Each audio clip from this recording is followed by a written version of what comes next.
Good evening, everybody. Hello and welcome to Forever Rugby on Forever Sports. It is a Tuesday night. The British and Irish Lions tour is over, but we progress. We progress straight into the Rugby Championship. So the rugby season is, I would actually say, more well on its way than ever, more so than sort of coming to an end. It just sort of feels like a bit of a downer after all those months of waiting and not being sure whether we get the British and Irish Lions series. The fact that it's done and dusted is quite sad in many ways. And I mean, the reaction towards the results and stuff like that have been doing my head in. I don't know if it's been doing your head in, but it's been a very, very interesting couple of days. But tonight, I thought what we're going to do basically is going to be completely driven by you guys. We're going to be basically doing a end of tour or end of series sort of award show from the British and Irish Lions series. And basically, the whole idea is to talk about some awards, big moments and stuff like that. Player of the series, player of, maybe most improved, player that was most disappointing, for example, and stuff like that. And we're actually going to be, just reflecting on the tour itself. And we'll probably do that for about half an hour, and then we'll probably talk about the week to come and the fact that we've got our first game of the Rugby Championship on a Saturday, what the team's looking like and stuff like that, as well as, what you can expect from our side in terms of coverage, stuff like that. We've also got a Curry Cup match that is being cancelled for tomorrow, which is not great. But before we go any further, as you can see on screen, for the first time ever, we have a sponsor for tonight's show. And tonight, I can proudly to announce that we have officially partnered with Manscaped for the next month. So today, our show is sponsored by Manscaped. Now, if you don't know who Manscaped are, well, especially if you're in South Africa, they've just launched.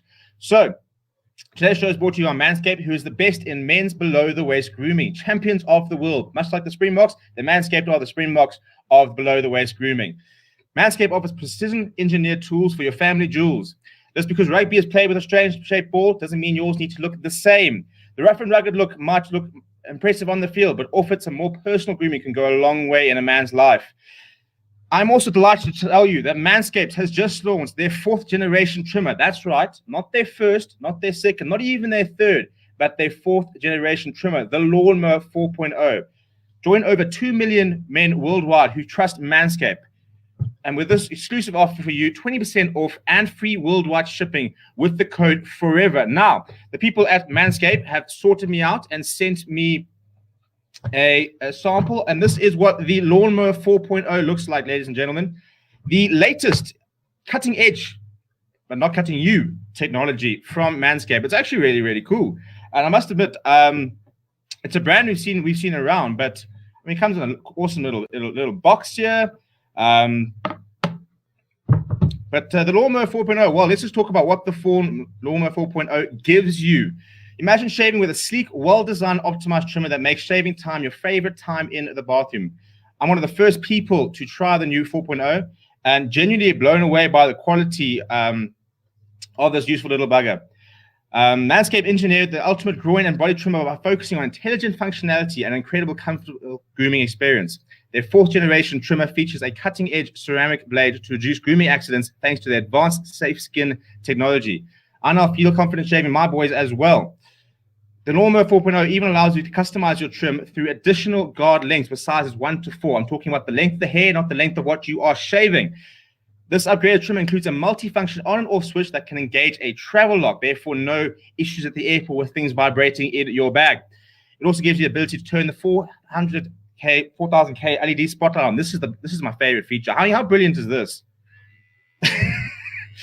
We've all had those dark days. Well, worry not, because you now got a nice little light to sort you out. The best part of it is wireless charging. The new wireless charging system uses electromagnetic induction, which can help battery length last longer. So even if it's got a big job to do, the Lawnmower 4.0 has got you. Men, if you've been shaving with the same nut trimmer on your face, you've been doing it wrong. No person wants to end up with pubes in their mouth. It's time to get your own body hair and body trimmer with Manscaped to make the me time the best time and enhance your confidence with some nice, smooth boys. Get 20% and free shipping with the code FOREVER. That's FOREVER. It's pretty easy. Like Forever Sports, forever. That's what gets you 20% off and free shipping at manscaped.com. So, yeah, just a massive thank you for Manscaped for coming on. They've just launched in South Africa, so it's very exciting for us, I'm very excited for them. So do yourself a favor and go and check them out. Really, really cool stuff, an amazing brand, and some really, really fun things to do. But and so without any further ado, let's get on to the show. But we will be sponsored by Manscaped for sort of the next month. So you'll be hearing a lot from me, and we can, and you can, if you have any question, anything like that, jump in the comments and let me know. But in terms of the show, right, the British and Irish Lions series, time to sort of reflect on what has been a pretty amazing last sort of 5 or 6 weeks, really. And at the end of the day, what really matters are the small details, and that is that the Springboks beat the British and Irish Lions. And how that happened, why that happened, could it have been better? Maybe could the rugby have been, more entertaining? Possibly. But at the end of the day, as a Springbok fan, are you going to complain? No. And as somebody else in the world, do you have the right to complain? No, as well. Because we are talking about a series that comes every 12 years. We are talking about a series that happened during a global pandemic. We are talking about a series that took place with a side who, despite being world champions, played just 80 minutes of international rugby since 2019 before going into the series. So, I don't think we can be that surprised at the quality of rugby that we saw and the way sort of the series went by. I think that the Springboks did it very, very intelligently. They know that is exactly how they play. It's an easier system to sort of put in place, and it worked. That's the main thing, it worked. And whether it was pretty or not, it doesn't matter. In 25 years' time, you look back and you think, jeepers, that Springbok team won the Rugby Championship, they won the World Cup, and they won the British and Irish Lions series. So what more could you possibly want from a series? Which for me is, I think, probably the most important thing. But in terms of what we're going to do tonight, right? So in terms of some of the awards that I want to sort of discuss with you people, and basically the whole idea is we're going to talk about an award, and then we're going to vote on it in the comments. We're going to be using the poll function there. So some of the awards I'm sort of going with is obviously player of the series. Then we're going to be talking about maybe most improved. We're going to be talking about the worst player in the series and the moment of the series. Those are probably the 4 awards that I would like to sort of talk about. If you have any suggestions for awards or anything like that, then chuck them in the comments and we can discuss it, and then we can come up with some nominations, and then we can vote on it, and we can go from there. So I think to begin with, probably want to talk about maybe we'll start with the negative things. And now we're going to talk about Springboks and the Lions, and we'll pretty much talk about the series as opposed to the tour itself. Because I think it's probably harsh to go and say, for example, like the worst performer was somebody in the provincial setup and stuff like that, where they only had sort of one game and stuff like that. So I think, if we're talking, and maybe not the worst performer, maybe the most disappointing player is probably a more apt description. So which player were we really hoping to see do very well and didn't quite sort of step up this tour? So for me, I'm trying to think. So I want to try and come up with at least sort of 3 nominations. So for me, I think the most disappointing players, probably Tom Curry. I think for me, maybe not because I don't think it was bad, but I think that we sort of were waiting for a standout performance from him. And I think if you looked at the loose trio, if I told you that Courtney Dawes, Tom Curry, and Jack Conan were going to be your loose trio before the beginning of the series, and then told you at the end that Tom Curry was probably going to be the worst player, I think you probably would have been pretty shocked.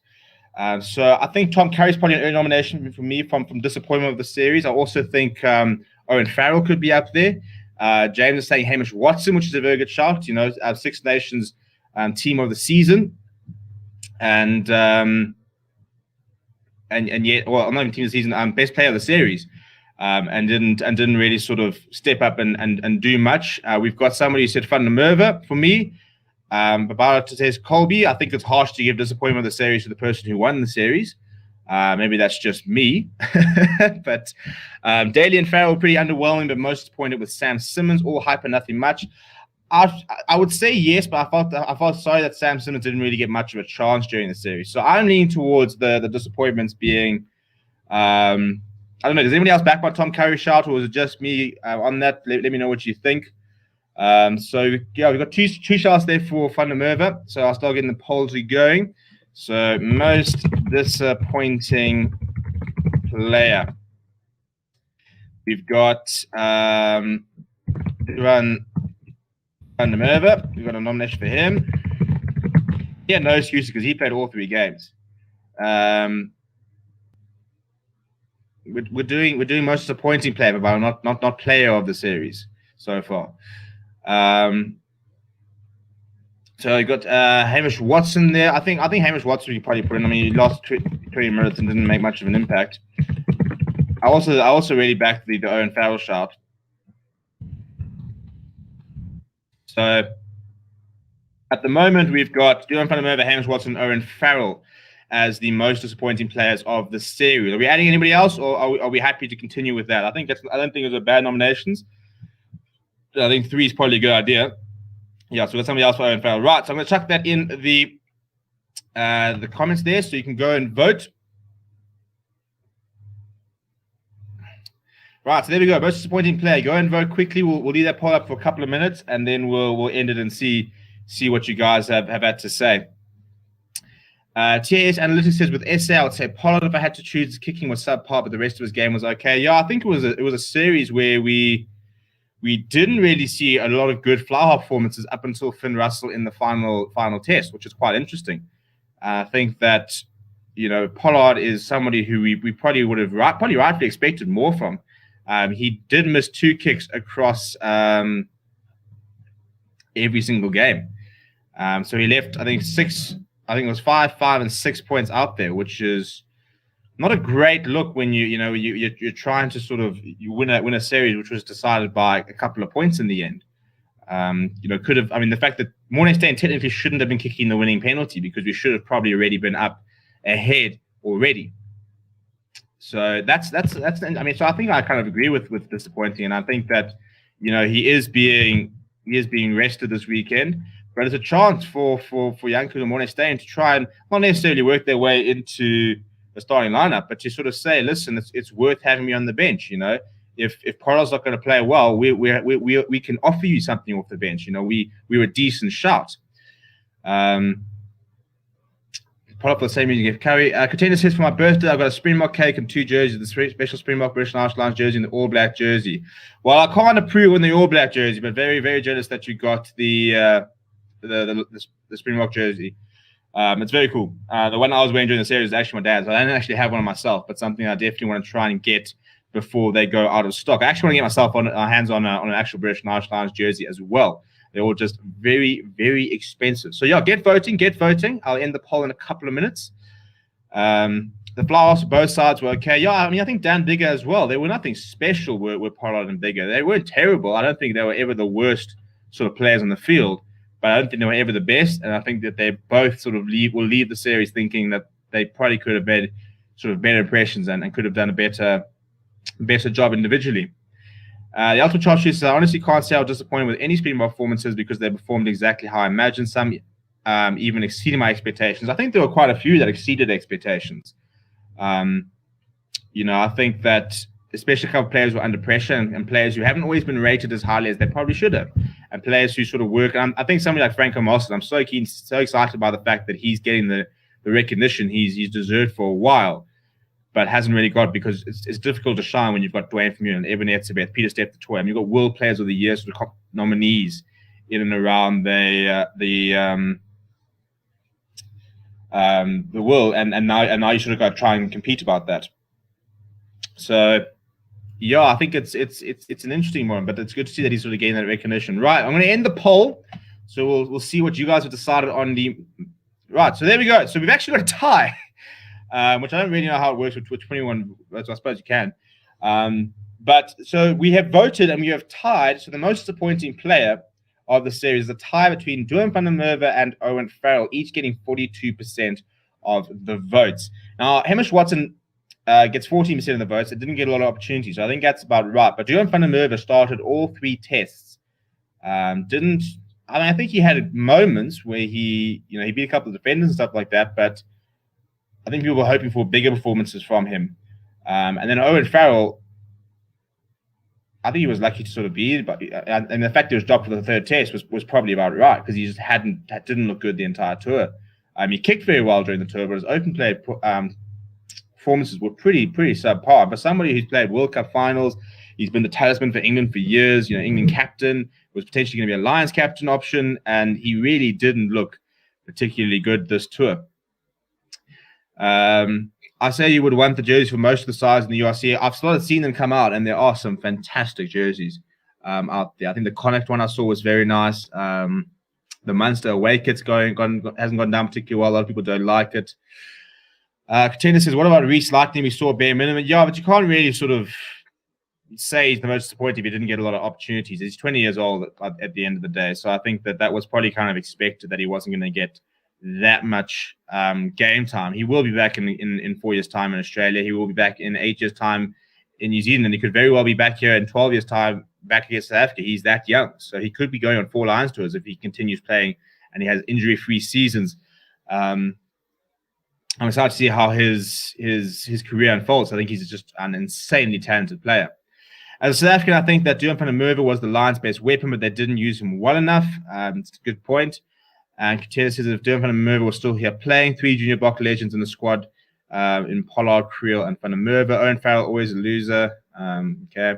Farrell, for me, hasn't played a top tournament since Saracens got relegated. Yeah, I mean, it's interesting that how much that can sometimes play a role. It didn't play a role, for example, in somebody like Mario Toja, who was probably the Lions' best player. Him, Courtney Laws, thought Robbie Henshaw actually had quite a good tour. But not being able to play at the highest level week in, week out must sort of impact on your performance. There's no ways it can't. But right, so we'll move on. So our first award of the evening was most disappointing player, and it's been tied between Duan van der Merwe and Owen Farrell. Let's do most improved player. So which player did you not expect to have as good a series as they did? Who was the most improved player? Let's be honest. I mean, none of these players going into the series were unknowns and sort of were ever going to be like, oh, I didn't really know about them. But which players are were under pressure and really sort of stood up? And I like the first nomination of Trevor. I'm definitely putting Trevor and Yekane in there. I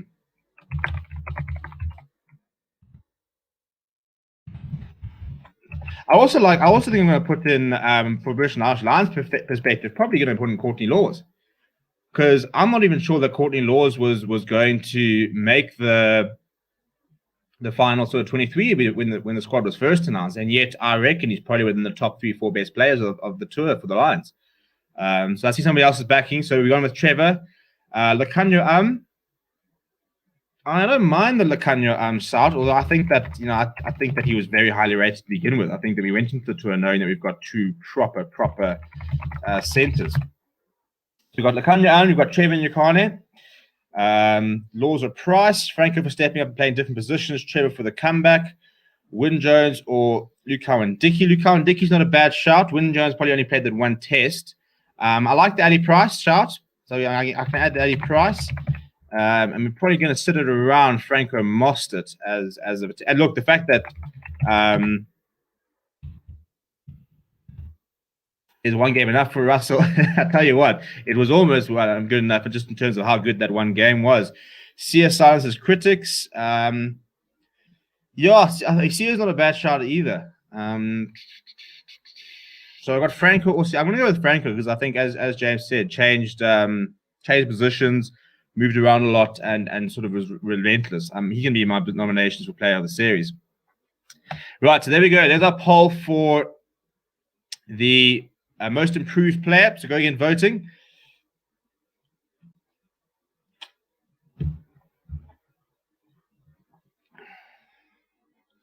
Give us your thoughts on that. Interesting to see what people have gone with, actually, as who's your most impressive player, because there's some massive performances across both camps. Obviously, mainly the South Africans who won the series. But it's funny how the conversation would sort of change if it would have gone the other way. Courtney Laws probably would have been up for it, because I think that he was probably somebody who a lot of people didn't think were really wasn't on the radar to play all 3 tests, let alone start all 3 tests, let alone be one of the best performers. Ali Price as well. When that squad was first announced, he probably had an outside chance of maybe making 1 test, and yet he was involved and was the best British and Irish Lions scrum off across the tour. The most disappointing press was the British press. Yeah, I've spoken about it quite a lot. The fact that I was very disappointed with the British media throughout the tour, with the questions they asked, with the way the articles they've written, the way they portrayed the tour. The first test was fantastic, and it was really good from the Lions, and was just and they outbullied the Springboks and stuff like that, and they dented the ego. And then you lose 2 tests, and then it's the Springboks are killing rugby and all that stuff. I mean, it came across with a lot of sour grapes. And I just didn't like the questions. They were never the questions they asked in the press conferences were never about the rugby itself. It was always off the ball issues and trying to sort of create drama where didn't have to be drama, which isn't lacquer. It's not lacquer. It's frustrating. And then also what they did is that they were very quick to sort of stir the pot and bait players or bait coaches saying something. And when they did, they would then attack that player, attack that coach. How can you say that type thing? So we'll end the poll there, and it looks like we're going to have a storming winner there. Mr. Trevor Trieza. Trevor Nyakane, most improved player with 25% of the votes. Franco Moss in second place with 20%. Lakanya with 10%. Ali Price 3%. I back that. I think Trevor was absolutely immense. I think that if you had to talk about impact per minute played, that Trevor Nyakane wasn't on the field at any stage during the series when the Springboks were losing. Springboks never went behind whilst Trevor Nyakane was on the field. How's that for a stat? It's impressive, eh? Well, it shows you the impact he had. Him and Vincent Koch to a probably lesser degree, but just as important.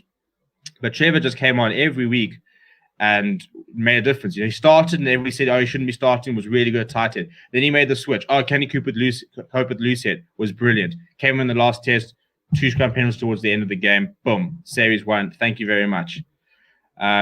The third award is going to be the best moment of the series. So Mornay Steyn's drop goal for 1. I would like to put Trevor's tongue there, that reaction when they won the scrum penalty. That those 2 scrum penalties in the second test, the reaction he had, I think those probably were 2 standout moments for me.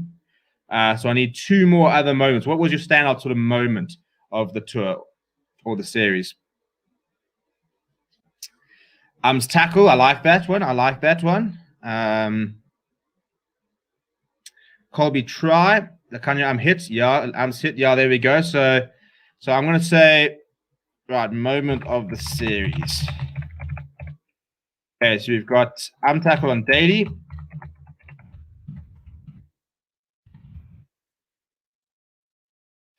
Yeah, I mean, the rest of Rasmus press conference come into it. We can talk about the off-the-ball stuff.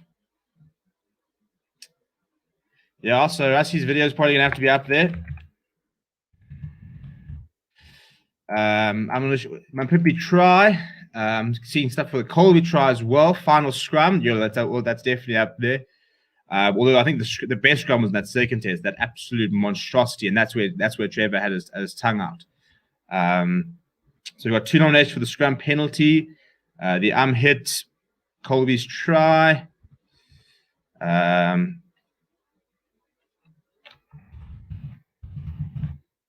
Yes, at the moment, she has tried saving tackle on Henshaw. Yeah, go on, Swads. That's a very good shot. Right,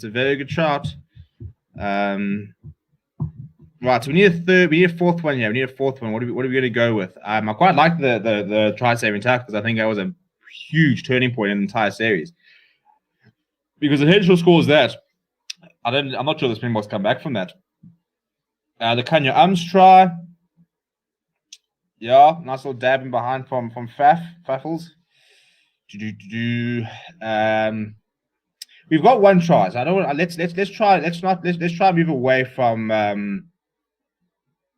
tries. Let's go with something else. So we've got the tackle on Daly, Rusty's video, Colby's try. So we need 1 other big moment. LJ saying Watson's tackle not getting yellow. I'm trying to think of like a nice moment of the series. Sears try saving tackle. I'm going to go with the Sears try saving tackle. I think that's the second person that said it as well. Try saving tackle. Because these are the moments that we're going to remember. When you talk about this to your kids and stuff like that, what are you going to talk about? You're going to say, I'm absolutely decimated daily. Rusty Rasmus, released a video. Colby scored that winning try. So let's put those ones out there. Those are the moments of the series, stuff like that we're going to vote on.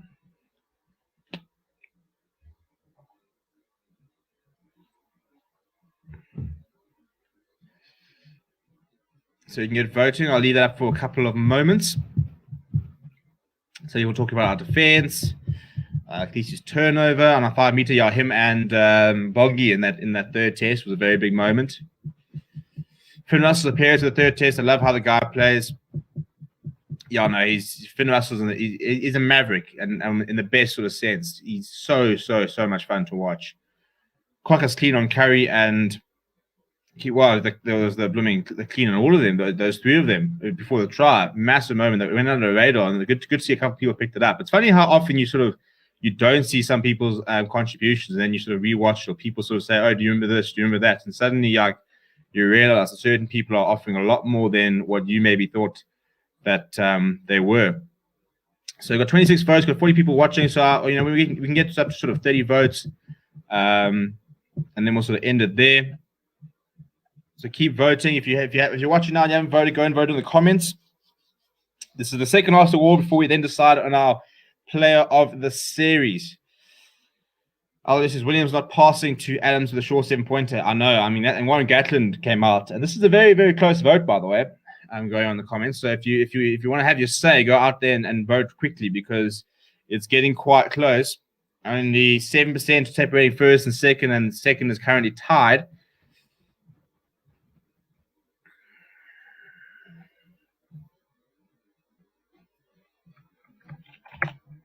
Okay, 29 votes. I'll end it at 30 votes. If you guys can give me 30, so one more person votes, and then we'll end the poll there.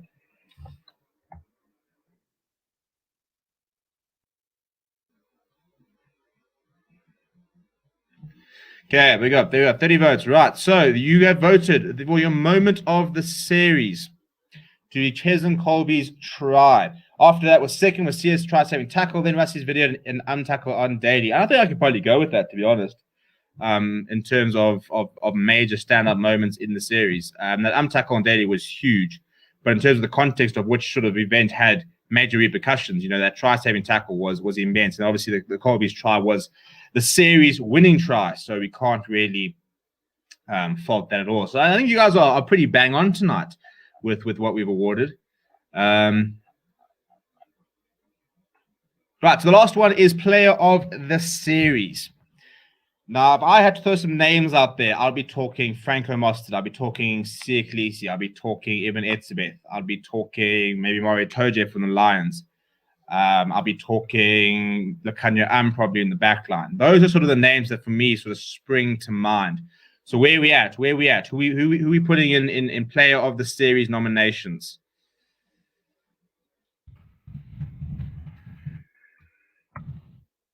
So I'm seeing a lot for I'm stuck with lots of commentaries. A thing of beauty. Master Kolisi, Etzebeth, Luke and Dickey, Pimpy. Let's do player for the Lions and player for the Box. No, it's not a bad idea, James, actually. Yeah, we can do that. Player of the so we can go Lions player of the series. Okay, so let's go Springbok. Let's go Lions player of the series first. I actually like that idea, because I think we're not going to have enough space to do everybody. So let's go Lions player of the series. So I'm going to put Mario Toje in there from the Lions. And so who else have we got there? So Toje. So for Toje has done any other nominations though. So who else are we putting in there for the Lions player of the series? Trying to think of who I'd put in there. I think Ali Price for me. I thought Ali Price was very good. I put him. I'm trying to think of who I put in my team of the series, and I had Ali Price. I had Jack Conan. I had Tyke Furlong. I had Luke and Dickey. I had Itoje. I'm seeing two Henshaws, Conan, Price. I'm seeing a couple of Conans. Henshaw, I've seen a couple of Henshaws, so we can chuck there. Interesting that Robbie Henshaw played so little and was under quite a lot of pressure, and yet he was one of the best performers. Henshaw, so we need the last one. I'm seeing two Conans so far. One Tyke Furlong, Finn Russell. I think it'll be a bit rough to put Finn Russell into 70 minutes after 70 minutes of rugby. I'd like to, but I think that's a bit harsh on everybody else. I'm probably kind of leaning towards Jack Conan, I thought he had a very good tour. I think he was the best standout 8. So I'll chuck Jack Conan in there. I think we all know who's going to win this poll. But there we go. So please go and vote for your Lions player of the series. It's up there now. There's 51 people watching, so let's try and get up to sort of 30, 35 votes. Go and get voting.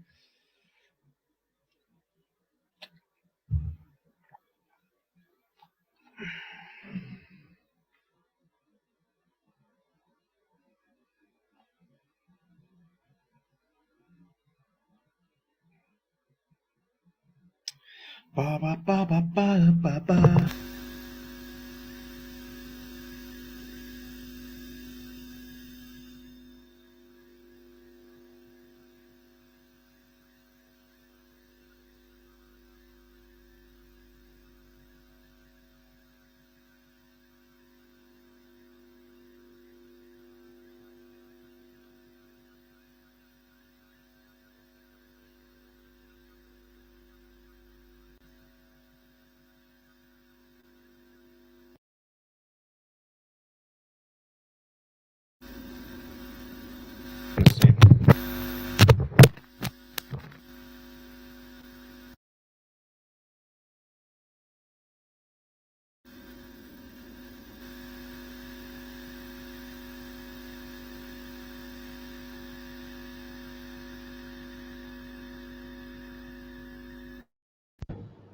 Right, you should be able to hear me now. It probably sounds horrendous, but I think my wire has just popped out there, so I'm just going to try and fix my mic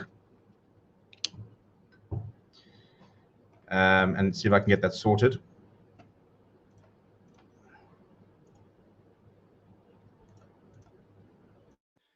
Right, I think it's back. Are you back? I'm hoping we're back. All right, cool. Yeah, look, a new mic is on the shopping list. Yeah, all those members and stuff like that on the weekend have helped, stuff like that. So we're going to try and sort that out, try and get something which is a bit more practical at the moment. But in the meantime, 30 people have voted, so we can close that there.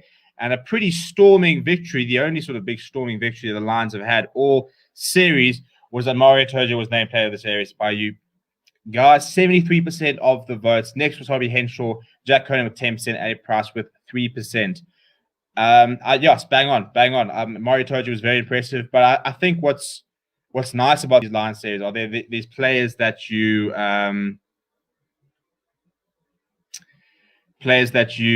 sort of don't expect a lot from, that then go on to do the really big things. And I think that Jack Conan was probably one of them. I don't think anybody would have thought that he would have been within the 4 best players of the series. I don't think anybody thought he was going to start all 3 tests. I mean, when you had somebody like Faratau in that squad, I would have thought that, especially if you looked at the Six Nations, that he would have been the sure starter. And yet Jack Conan was just very, very solid and just didn't do much wrong. But probably the moment you've all been waiting for, the Springbok player of the series.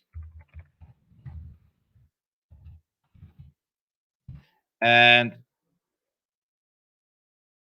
the nominations we had, I'm going to put Lekanya in there.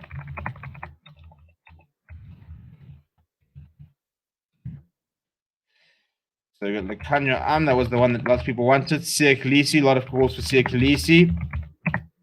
Etzebeth Mostert Sia. I tend to sort of also go with the Mostert and Etzebeth shouts.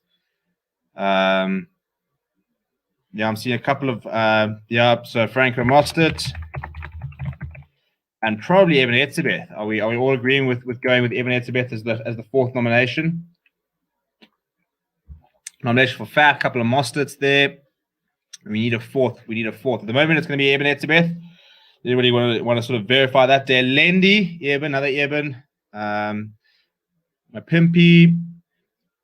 I'm trying to think. We've got 2 Mapimpis. We've got 3 Ebens, I think. LaRue, Eben. Yeah, so I think Eben's probably got more. So we'll go with Evan Etzebeth. The fact that we got so many people sort of shows you what happened to this year. It's a couple of late nominations for Delendi, but we've chucked it up there. So we've gone Lekanya Sia Khaleesi, Franco Mostert, and Evan Etzebeth. Those are your 4 nominations for Springbok Player of the Series. Right, get voting, get voting. And while you're also voting, please do smash a like on the video. If you're new, subscribe to the channel. But right,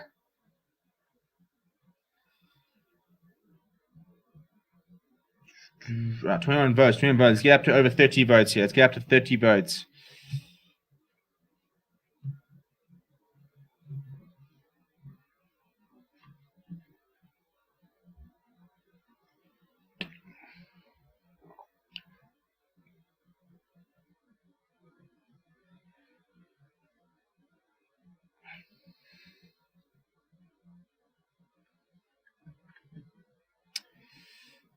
This is getting close. This is getting close. It's swaying quite a lot in both ways. So I'll leave it up for a little bit. Keep voting.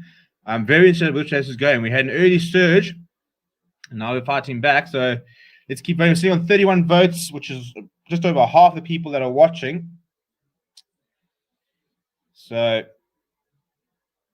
keep voting. 33 votes. I reckon if we can get up to 35, then we'll end it there. So two more people need to go and vote. 2 more people go and vote, and then we can call it and pretty much wrap up our awards for the series. 34, right? Which is one more vote.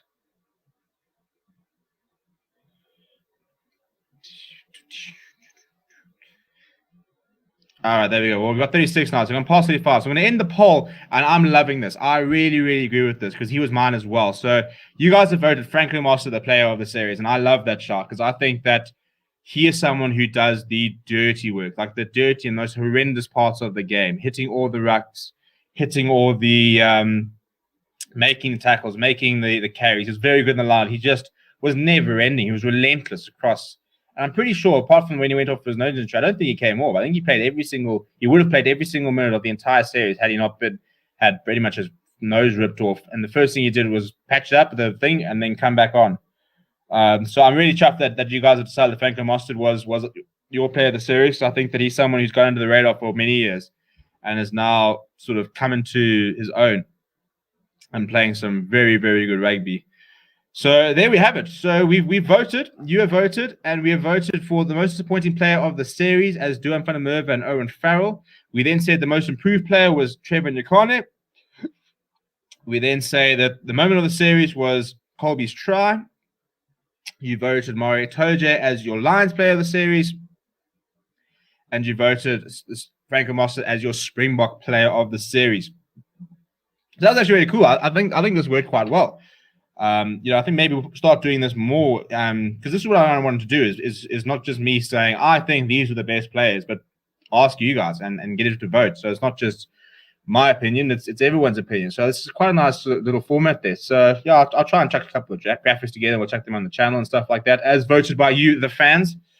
So my closing remarks before we really sort of put the Lions tour to bed is that this tour demonstrated what the Springboks do, and that is whenever they are faced with adversity, whenever they are in a tough situation, whenever people write them off, they'll find a way to hit back and to outperform them and to sort of silence the critics and get back to being the best. They've done it time and time again. They've always been that team. And I think it's always been that team which whenever, and even especially when things are going badly in the country, always seem to manage to use that sort of really sort of galvanize themselves and stuff like that. So you can talk about the type of rugby. At the end of the day, it's what gets you the results. I mean, you can talk about New Zealand having such a nice brand of rugby. If Australia kicked better on Saturday, they could have beaten New Zealand. New Zealand lost to England in the World Cup. New Zealand couldn't win the Lions series. Yes, there were refereeing decisions, but they couldn't win the Lions series. So New Zealand have 3 World Cups. South Africa have 3 World Cups. So especially British journalists, for example, sitting there saying that the style of rugby is killing rugby. You can't beat it. You can't come to South Africa, not be able to beat it with 4 nations and then say that you're killing rugby.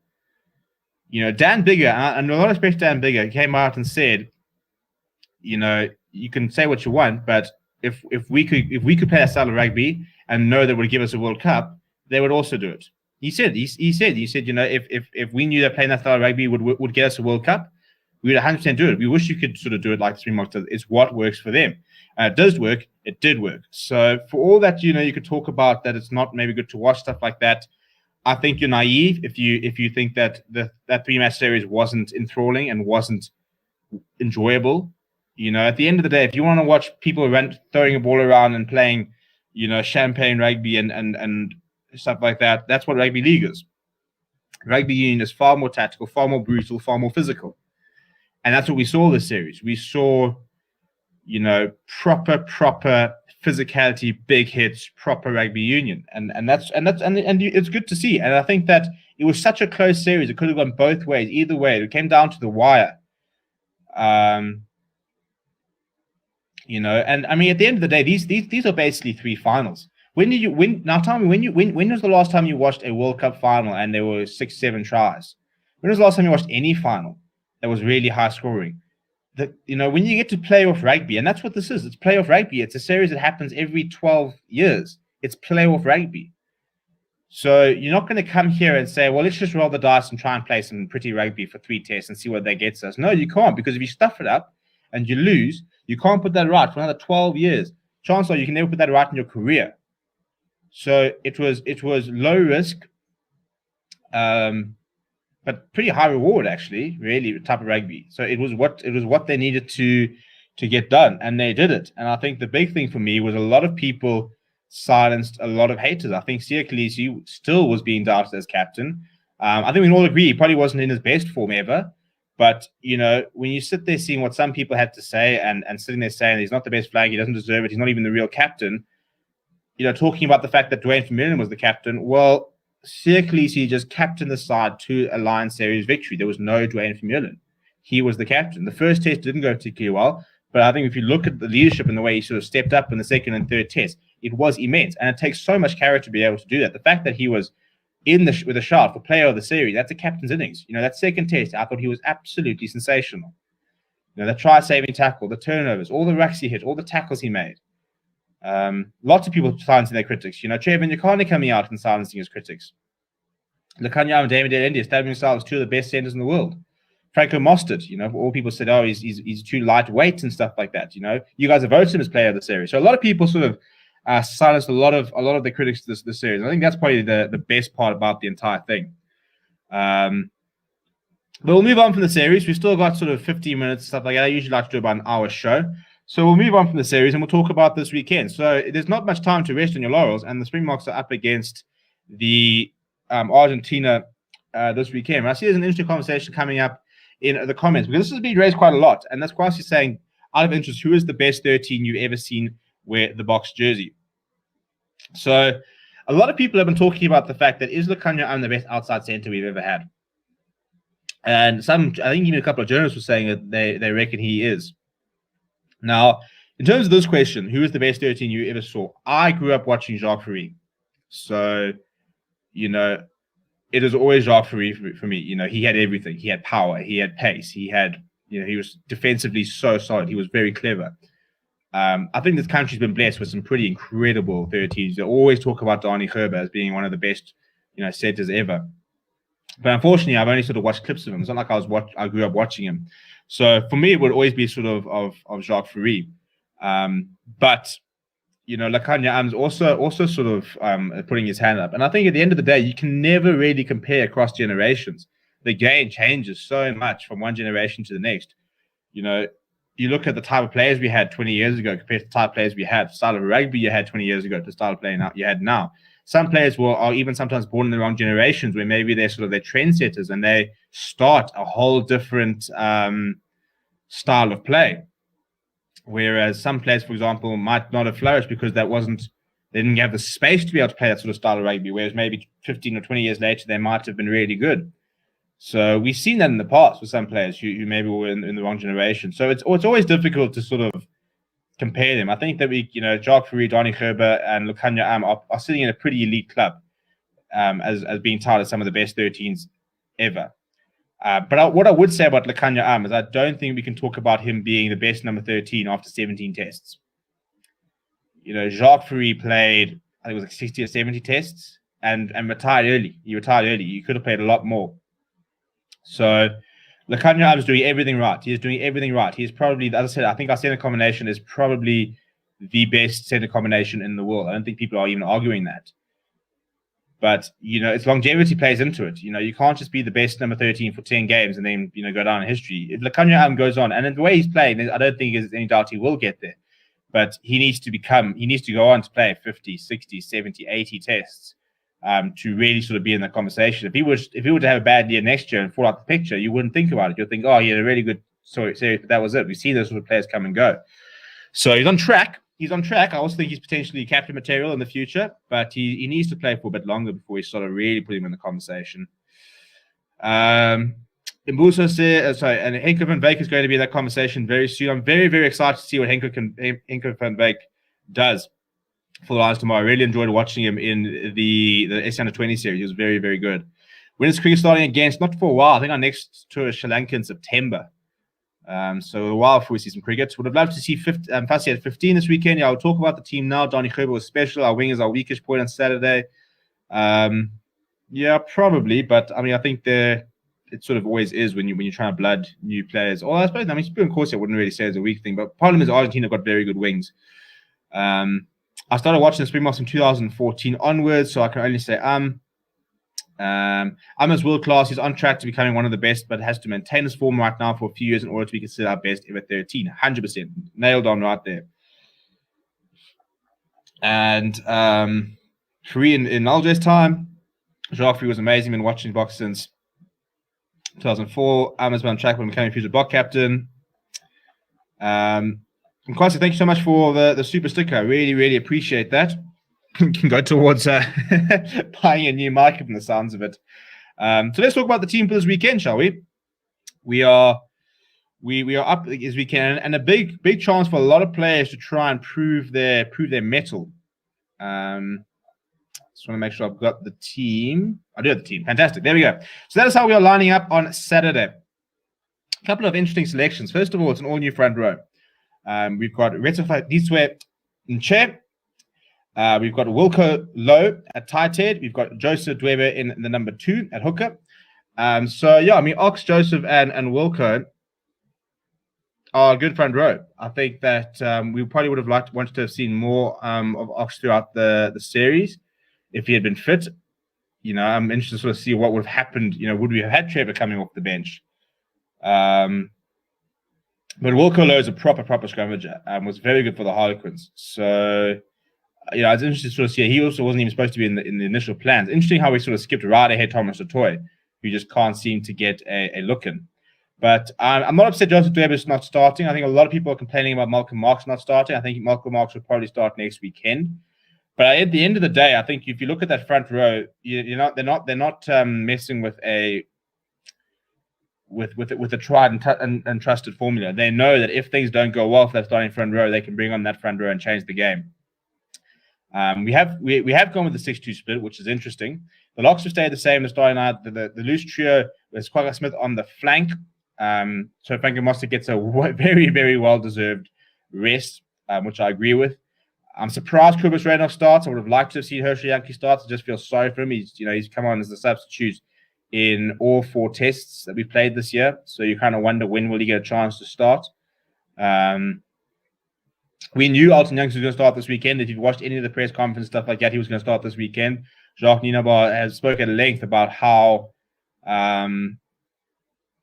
good he's been behind the scenes in terms of preparation. That it was so close to sort of deciding who was going to go between him and Morné Steyn. I think at the end of the day, the decision between Morné Steyn and Alton Yankees is I think that the box squad, the box management to a certain degree, probably guessed that they might be chasing the game. So the question became, how much are we going to be chasing the game? Are we going to be needing an 80th minute penalty? Are we going to be needing 1 or 2 tries?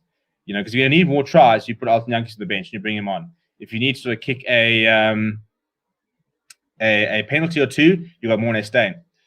But the rest of the back line is very interesting. You got Apele Fassi on the wing and Spoon Corsi on the wing with Damien Phillips at full back. Now, it's quite interesting having Fassi on the wing because the reason that they sort of give it is that they try to sort of introduce you on the wing and then sort of move to full back. Now, it's quite interesting. A lot of people are quite upset that Fassi is playing on the wing. But when it was selected, a lot of people were talking about the versatility of Fassi and the fact that he could be that, number 23 because he can play across the park.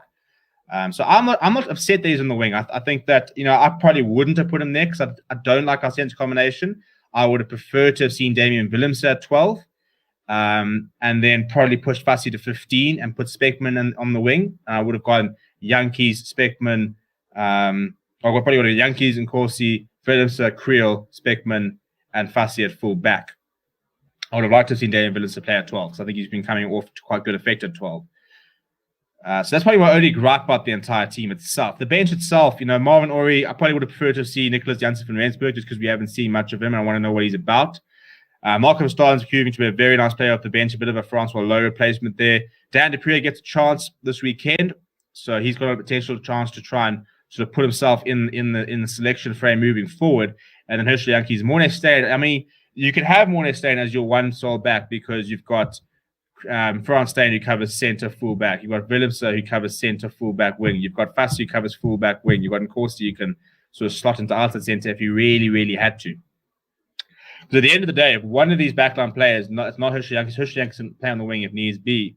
But, the issue becomes if somebody like, Jesse Creel gets injured, what do you do? Are you putting Frans Steyn outside centre, Damian Willemse inside centre? Are you putting Alton Yankees at inside centre and Morne Steyn at fly half? That sort of becomes the big issue. Everybody else, they can be moved around. It's if Frans or Jesse gets injured, that's where the issues can come because then you're suddenly seeing either Morne Steyn or Alton Yankees at centre or at full back, which is not ideal. But it's always the risk you take with a 6-2 split. So I think that Jesse Creel's got a nice chance to prove him. I mean, I think we're quite harsh on Jesse Creel because he wasn't particularly good against Georgia. But he's not a bad player at all. If you go back a couple of years, we were all talking about how good Jesse Creel was. I think back to the 2015 World Cup, and he was one of our better players. But he's a very different player to He's very much more direct, doesn't have a distribution game. Very physical, but as I said, not always sort of as slick in many ways. So something like Wanasila Similani offers you something different, but even Werner Koch offers you something different. So all 13s can be quite sort of different in terms of what they bring to the table. The gap in quality between and Creel is quite concerning. If got injured, we would feel it in our team. Look, I think we'd feel in our team with I think any team would feel him. I think he's that good. We will see weekend special at fullback at some point against Argentina. Frans Steyn won't last the full 80. Yeah, I think that I think that's also probably a bit concerning. I mean, Frans Steyn probably can't play a full 80. Well, I don't think he can play a full 80. So I think we will see Morne or Alton at centre, which is an interesting prospect. Do you think Willis is going to be the long-term answer to succeed Willie? I do at this rate. I don't see why not. I think Warwick Kaland could have something to say about that because I think Warwick Kaland would probably be the successor to Willie, and I think Willemse will be the successor for Frans Steyn. I think Willemse, unfortunately, will probably become a bit of a utility back.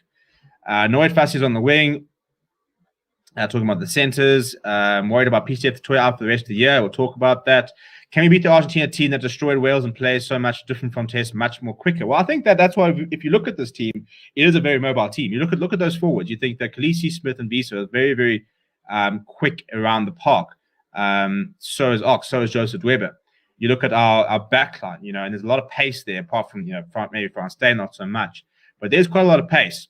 And Alton Yankees is also somebody who can spot a bit of a gap. But remember, there's also a couple of rules. We'll talk about the 50-20-22 rule and how that's going to come into play as well. Fassi is a fullback, not sure why he's on the wing, just feels uncomfortable. I think it's just nurturing him into it. I don't think his future is necessarily at wing. I think it's easier to sort of slot him in at wing and then move him towards fullback, as Grant Swartz is saying there. Alton always is better in Argentina games. He knows how to beat them. I hope so. We've got serious depth. I reckon we can still beat Argentina comfortably with this team. I'm not sure about comfortably, but I reckon we've got enough. I'd like to say Colby at 15 and having Nkosi and Mapimpi on the wing maybe against Australia. Argentina also brutal in defense, very much so. Morne Steyn for 23 World Cup? No, I wouldn't say so. Jesse Creel still exists. I feel like it's been, he hasn't played a lot recently. Creel is what happens when you put Duvan at centre.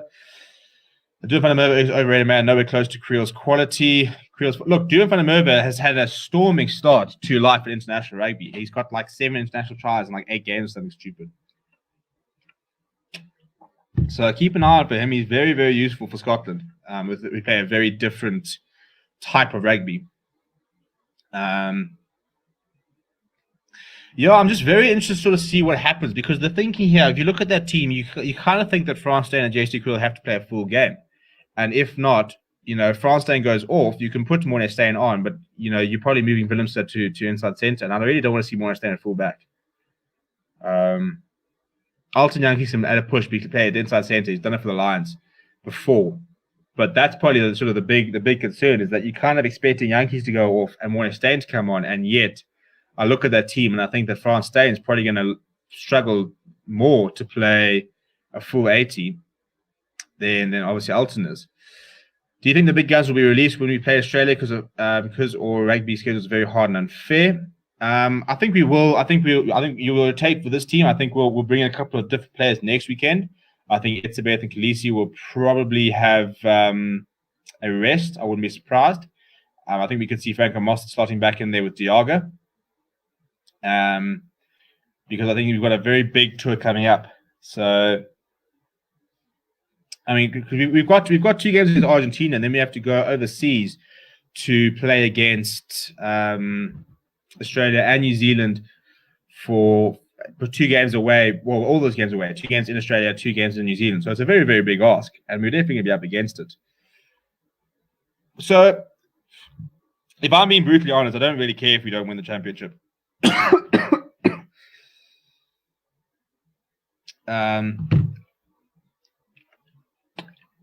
If it asks you at the beginning of the year, do you want the Lions series or do you want the Rugby Championship? I'm picking the Lions series every single time. So I don't really mind what happens in the championship. I think it's important that we perform well, but I agree with Jacques Nienaber in terms of talking about building depth. I think building depth is far more important to me than the Rugby Championship itself.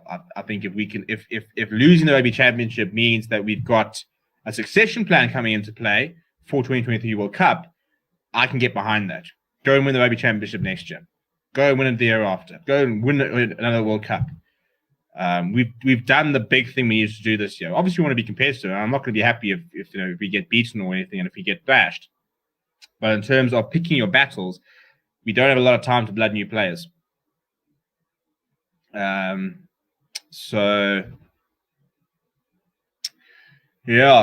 this as a poll. Would you rather win the Rugby Championship without beating All Blacks, or would you rather lose the Rugby Championship but beat the All Blacks twice? We can do it. We can do a poll. I don't know if I'm allowed to have that many characters. The only problem.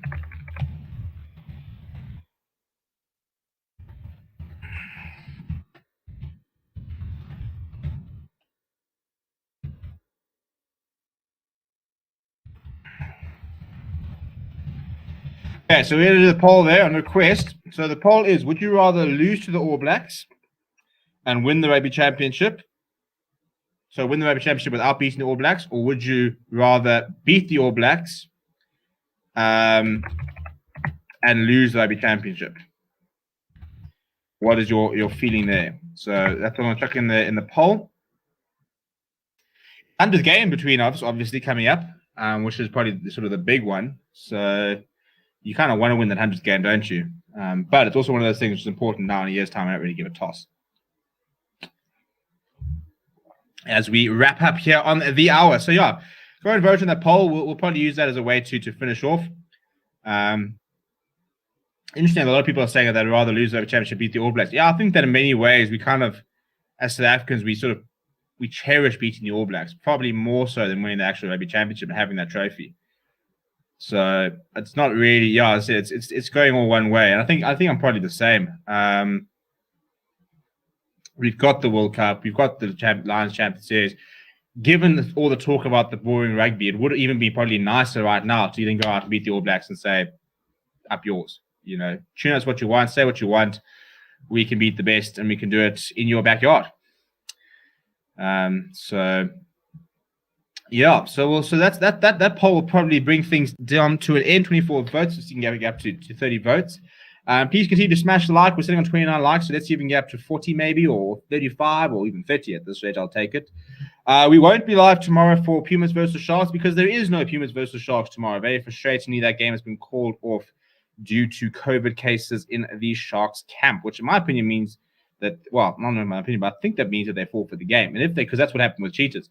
And if they forfeit the game, that's massive for both ends of the log, because Pumas suddenly get given a 4-point walkover and the Sharks don't get a single point, which they're totally at the top of the log. So it's all going to be quite interesting. But the Sharks are ridiculous. They've only played like 3 or 4 games in the Currie Cup. I think this would be the 4th game that they would have had that is being called off.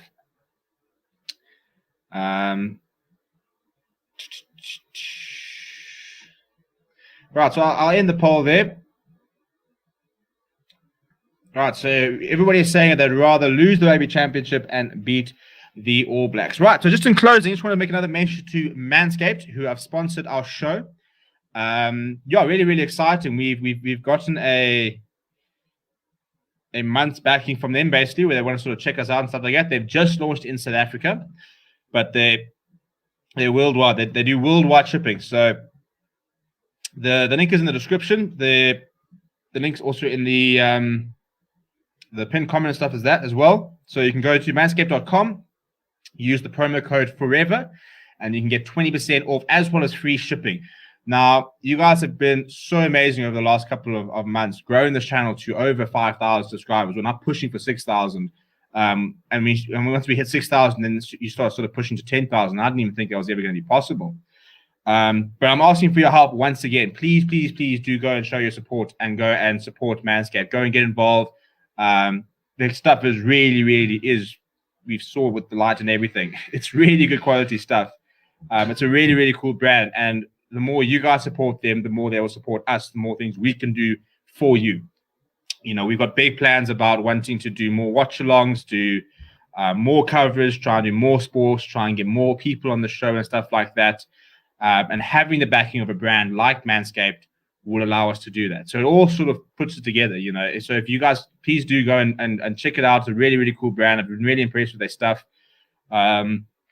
They've got everything, you know, from nose trimmers to the lawnmowers to merch to toiletry bags to everything you could possibly think of and more. They've got it for you. So use Forever. You get 20% off. You get free shipping. And the more you guys support it, the more they'll want to support us. So thank you very much for watching. Please do smash a like on the video. Subscribe to the channel as well. And we'll be back tomorrow night, and we'll be trying to get somebody else on the channel. We'll see if Lakanya or Sean's available, and we'll talk about them tomorrow. And yeah, so please smash a like on the video, and I'll see you guys all very, very soon. Please keep well, and please do keep safe.